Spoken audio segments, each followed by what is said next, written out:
Matthew then brings in another character on the scene to heighten the plot. In Matthew 27, as Pilate is standing there trying to decide about Jesus, do you remember who enters? Pilate's wife. And she says, "Have nothing to do with this innocent man, for today I suffered a great deal about him in a dream." And then in a tangible way to prove that he wasn't up for this task before him, he put his hands in a basin of water and he washed them. And he said, "I am innocent of this man's blood."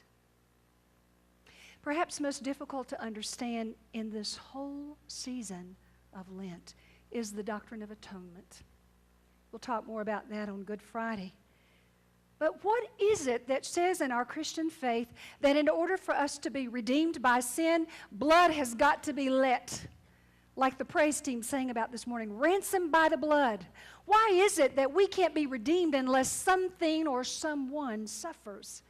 In our fallen state, that is our Christian understanding. We can only be made right before God if someone stands in our place. Many of us don't understand that. Many of us struggle with that. How could a father sacrifice his son? And we have echoes of that in the Old Testament with Abraham and Isaac. And we don't understand these things. But however it is that God chose to do it and why in this way, we know that the sacrifice was good for all time and covers all who claim it for their own.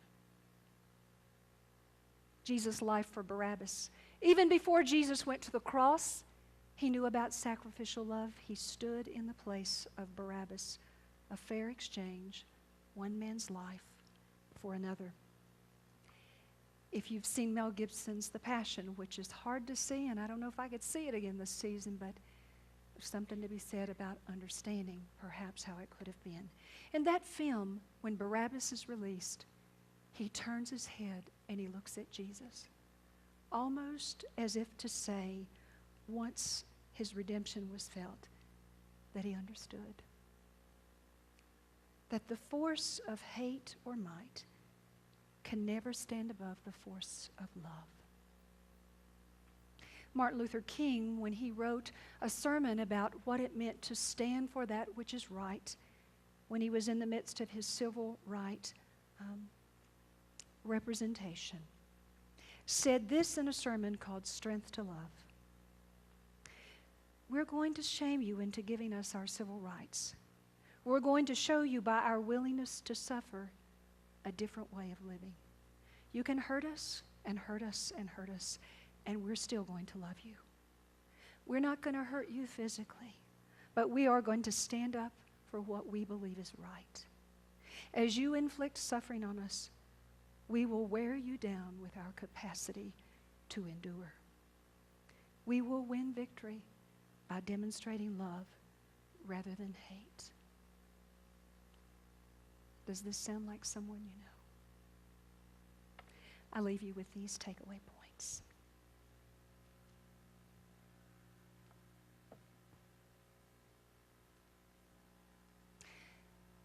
What does the inclusion of the Barabbas story add to or take away from Mark's story?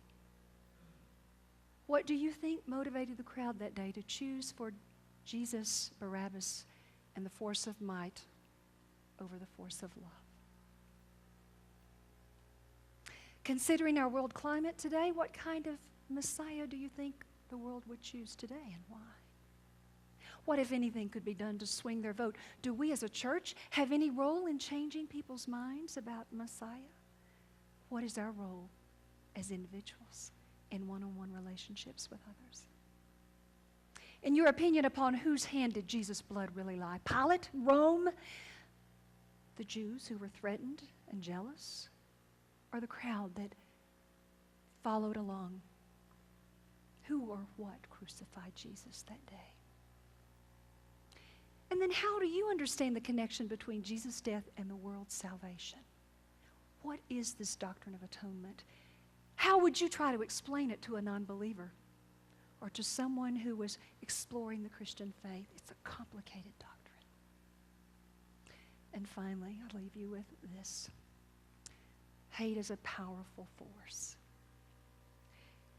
Isaiah 53 tells us about the lamb that was led to slaughter, and we understand that as Jesus stood before Pilate, he said hardly a word. Many think that he understood this passage to be foreshadowing of his role as Messiah. He was oppressed and afflicted, yet he didn't open his mouth like a lamb that is led to slaughter. Hate is powerful, but love never fails. Love endures. Thanks be to God.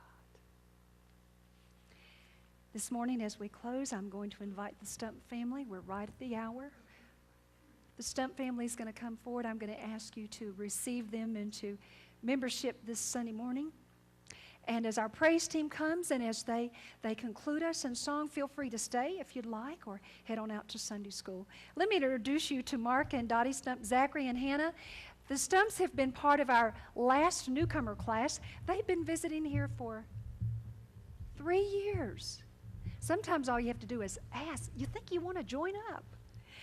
Zachary and Hannah are not old enough to join yet. Zach is 12, Hannah's 8. They'll get the chance to do that in the future.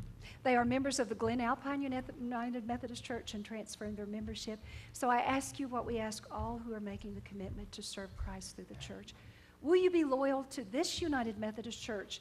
And will you support it with your prayers, your presence, your gifts, your service, and your witness? And if so, answer, we will. Hallelujah. We've got you in, finally. Mark and Dottie, thank you. Welcome. I'm going to have you all stand at the back door, and we're going to greet you and tell you we're glad you've hooked up with a church family if you'll make your way back. Praise team, lead us. Feel free to do what you need to do. Stay and enjoy or head on out to Sunday school.